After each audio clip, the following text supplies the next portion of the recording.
जय हिंद दोस्तों, कोरिलेशन के इस लेक्चर सीरीज में आपका स्वागत है। तो इस लेक्चर में हम कोरिलेशन के कर्ल पियर्सन्स की ग्रुप डेटा वाले मेथड है उसको हम देखेंगे। तो अभी तक हमने क्या क्या डिस्कस किया है कर्ल पियर्सन्स में। तो कर्ल पियर्सन्स में हमने स्टार्टिंग की 4 मेथड डिस्कस की है, और ये स्टार्टिंग की जो 4 मेथड है वो सारे किसके लिए, अनग्रुप डेटा के लिए है ना। और जो लास्ट वाली 5th मेथड है वो ग्रुप डेटा के लिए। ग्रुप डेटा का मतलब क्या होता है, जिसमें आपको फ्रीक्वेंसी दी हो। अनग्रुप में फ्रीक्वेंसी नहीं होती, ग्रुप डेटा में फ्रीक्वेंसी दी होती है। तो इसमें भी जो आप फॉर्मूला फॉलो करने वाले हो वो अज्यूम मीन मेथड में जो आपने फॉलो किया था ये उसी की तरह है। तो बोलोगे सर आप दोनों में डिफरेंस क्या है, तो दोनों में डिफरेंस एक ही चीज का है, ये dx dy जहां भी दिखे उसके साथ फ्रीक्वेंसी आ जाती है मल्टीप्लीकेशन में। तो हर जगह क्या आ जाएगा, फ्रीक्वेंसी आ जाएगी, फ्रीक्वेंसी आ जाएगी। ठीक है। तो ये मैंने ऑलरेडी लिख रखा है फॉर्मूला, ये रहा ग्रुप डेटा का फॉर्मूला। और जैसा कि आप रेड कलर में देख रहे हो एफ, तो ये सिर्फ एडिशनल एफ आ जा रहा है। dx dy क्या है वो रिकॉल कर लो, ये आपका x माइनस ए और y माइनस बी होता है। x आपका डेटा होता है और a आपका क्या होता है, that is assume mean. b आपका क्या है, अज्यूम मीन होता है, जिसको हम अज्यूम करते हैं डेटा देखकर। अब मान लो एक एग्जांपल कर रहे हैं हम। तो इस एग्जांपल में हम कोरिलेशन फाइंड करना चाह रहे हैं marks in economics versus marks in statistics.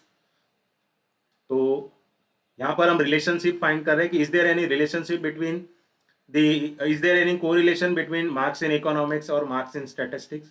मतलब क्या ऐसा हो रहा है कुछ कि इकोनॉमिक्स में किसी स्टूडेंट के ज्यादा मार्क्स आ रहे हैं तो उसके स्टेट में भी ज्यादा आ रहे हैं, या इसका उल्टा इकोनॉमिक्स में ज्यादा आ रहे हैं तो उसके स्टेट में कम आ रहे हैं, ऐसा कुछ हो रहा है। So that we are looking for.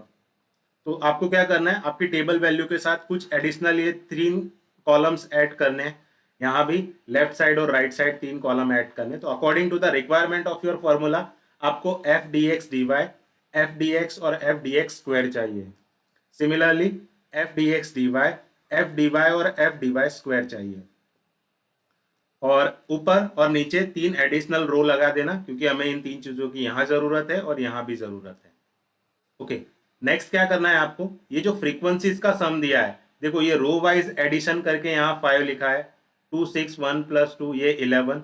जैसे इसका कॉलम वाइज सम यहाँ पर लिखा है 6, और ये भी कॉलम वाइज सम लिखा है 10। तो रो वाइज जो सम आ रहा है और कॉलम वाइज जो सम आ रहा है, दोनों का एडिशन आपको सेम ही मिलेगा। दोनों का जो एडिशन आपको सेम मिल रहा है उसी को हम बोल देंगे हमारा कैपिटल एन। और ये कैपिटल एन जो अभी हमारा फॉर्मूला है उसके अंदर हम यूज करेंगे। ठीक है। तो यहां तक तो आपको समझ में आ गया। ये टेबल देख लेना, according to the data of your example ये टेबल चेंज होता रहेगा, है ना। चलो हम स्टार्ट करते हैं। तो सबसे पहले आपको क्या करना है, ये जो आपको डेटा दिया है उसकी मिड वैल्यू निकालनी है। तो मिड वैल्यू हम कैसे निकालते हैं, दोनों को ऐड करते हैं और 2 से डिवाइड कर देते हैं। तो ये कितना आ जाएगा 35। 40 और 50 की मिड वैल्यू क्या होगी, तो 40 plus 50 divided by 2 that is 45। Similarly 55 और 65। आप बोलोगे सर आपने बोला था अज्यूम करेंगे हम किसी को, तो आप क्या करो इनमें से एक डेटा अज्यूम कर लो। तो हम जनरली मिडल वैल्यू को अपना अज्यूम मीन करते हैं। तो आप बोलोगे सर यहाँ तो 4 डेटा है, हम किसको अज्यूम करें, 45 को या 55 को। तो आप किसी को भी ले सकते हो, मैं यहाँ पर 45 को ले रहा हूँ। एक बार अज्यूम मीन लेने के बाद आपको अपना डेटा 45 सब्ट्रैक्ट करना है हर एक में से। तो 35 माइनस 45 कितना होगा, -10। 45 माइनस 45 0, 55 माइनस 45 दैट इज 10, और 65 माइनस 45 दैट इज 20। अब इन सबको क्या करो 10 से डिवाइड करो, इस तो थोड़ा और हल्का हो जाएगा। तो ये हो जाएगा -1 0 1 और 2। इसी को हम हमारी dx वैल्यू बोलेंगे। अब जो चीज आपने यहाँ की है वो आप यहाँ ऊपर भी कर लो।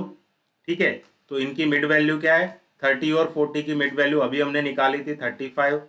40 और 50 की मिड वैल्यू 45, 55 और ये हो गया 65। किसी एक को अज्यूम करना है मीन, तो जैसा कि हमने वहाँ मिड वैल्यू 45 को लिया था, यहाँ भी ले लो कोई बात नहीं। तो 45 मिड लेंगे तो 35 माइनस 45 कितना होगा, that is -10। 45 minus 45 0, 55 minus 45 that is 10, and 65 minus 45 that is 20। यहाँ भी सबको 10 से डिवाइड कर दो तो -1 0 1 और 2 हो जाएगा। ये हमारी हो गई dy वैल्यू। तो इसी dx और dy का हम यूज करेंगे हमारे कैलकुलेशन में। ठीक है। तो इस तरह से जाना है आपको। तो इतना तो हमने लिख लिया। इसको मैं थोड़ा इरेज कर देता हूँ ताकि हमारा जो डेटा है वो थोड़ा अच्छे से दिखे। ये हो गया हमारा था 45 और ये हो गया 55 और ये हो गया 35। चलो नेक्स्ट हम करते हैं। नेक्स्ट क्या करना है आपको, आपको सम लेना है यहाँ पर डी एक्स और डी वाई का, प्रोडक्ट लेना है। तो देखो हमारी फर्स्ट कॉलम की रिक्वायरमेंट क्या है, F D X D Y. तो हमारा एफ कहाँ है, डी एक्स कहाँ है और डी वाई कहाँ है। तो ये रहा हमारा frequency that is 3, D X हमारा -1 और डी वाई हमारा -1, तीनों का प्रोडक्ट आएगा दैट इज, मैं यहाँ लिखता हूँ 3।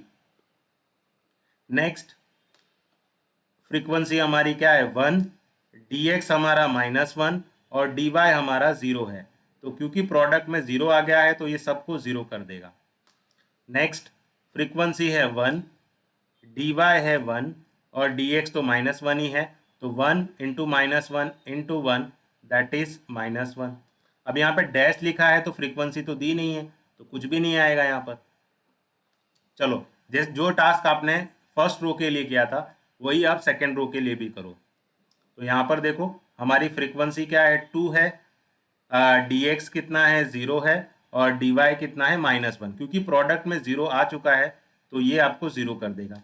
अब ये डी एक्स 0 है तो वो आपको आपका पूरा रो प्रोडक्ट में क्या कर देगा, 0 ही कर देगा। क्योंकि एक तो 0 है और उसका किसी के साथ भी प्रोडक्ट लोगे तो 0 हो जाएगा। सेम चीज यहाँ पर आपका देखो ये रहा डी वाई और डी वाई भी 0 है तो वो product F D X D Y के साथ वो भी आपको 0 कर देगा। तो इसको आप लिख सकते हो पहले से ही। चलो और हम जाते हैं आगे। अब हमारी फ्रीक्वेंसी क्या है, हमारी फ्रीक्वेंसी है 1, हमारा डी एक्स है 1 और यहाँ पर डी वाई हमारा वो -1। तो तीनों का प्रोडक्ट कितना हो जाएगा, -1। नेक्स्ट फ्रीक्वेंसी है 2, डी एक्स है 1 और डी वाई है आपका 1, 1 into 1 into 2 that is 2। Frequency फिर से 1, डी एक्स 1 और डी वाई 2, तो 1 into 1 into 2 that is 2।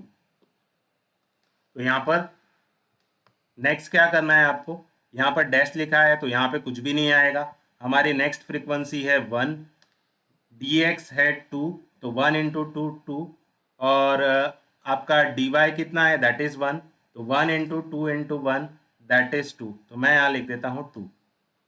Next हमारी फ्रीक्वेंसी है 1, डी एक्स है 2 और डी वाई है 2, 2 into 2 into 2 into 2 into 1 that is 4।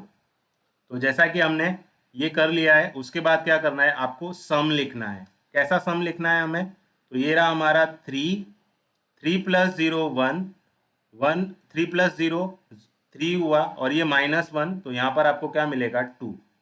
यहाँ पर सारी वैल्यूज 0 है तो उसका सम आपको क्या मिलेगा, 0 ही मिलेगा। 1 2 2 तो 2 प्लस 2 4, 4 -1 दैट इज 3। तो यहाँ पर 4 प्लस 2 कितना है 6, तो यहाँ पर आ जाएगा 6। तो 2 प्लस 3 5, 5 प्लस 6 11। तो ये जो सम मिल रहा है हमें एफ डी एक्स और डी वाई का वो कितना मिल रहा है 11। अब जैसा आपने रो वाइज सम लिया था वैसे ही आप कॉलम वाइज भी सम लो। तो कॉलम वाइज सम लेने के लिए मैं क्या कर रहा हूँ, यहाँ पर देखो ये रहा हमारा 3 0 -1, इसका सम कितना आएगा 2।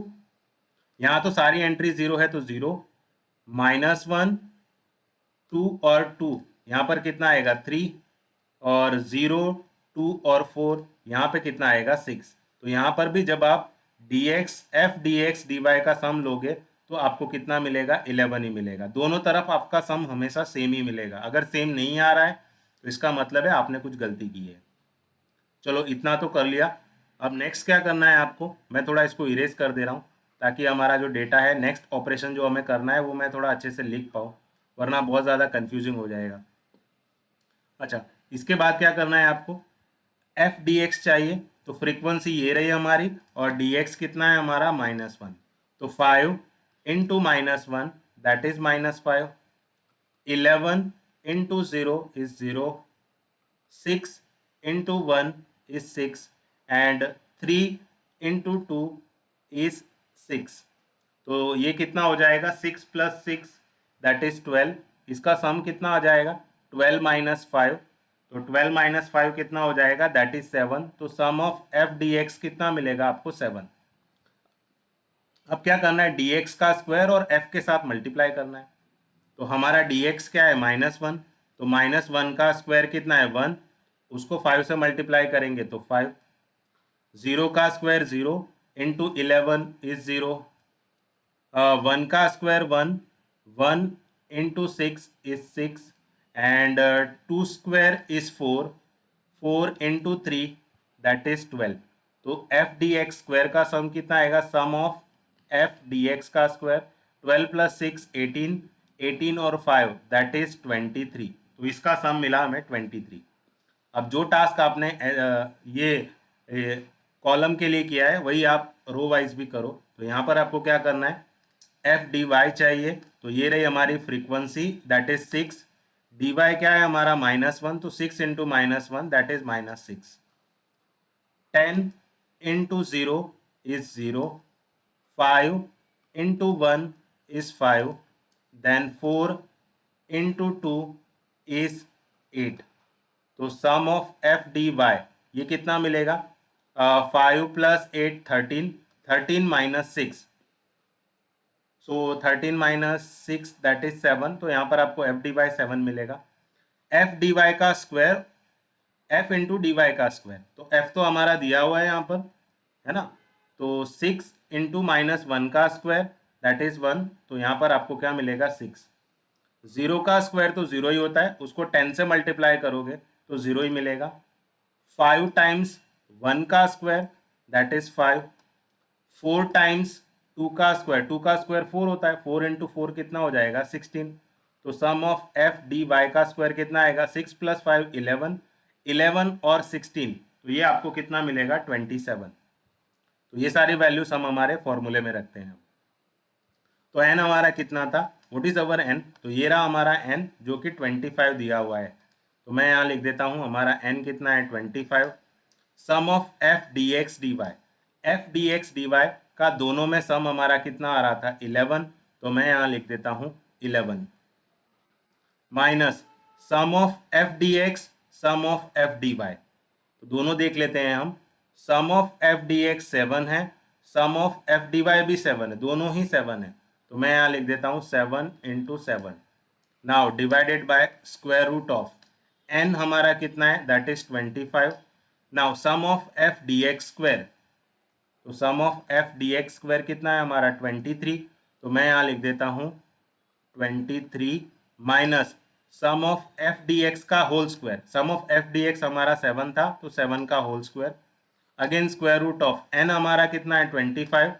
सम of F D Y square, तो sum of F D Y square कितना है हमारा, 27। तो मैं यहाँ लिख देता हूँ 27। So 25 times 27 minus sum of F D Y वो हमारा 7 था, तो 7 का square. So when you substitute everything inside the formula, so what will you get? That is 275 minus 49। और इसको सिंप्लीफाई करोगे तो square root of 526 and square root of 626 मिलेगा आपको। And if you simplify further you will get 0.3938। तो ये क्या हो गई, आपकी आर वैल्यू हो गई, जो कि क्या मिल रही है आपको, पॉजिटिव मिल रही है।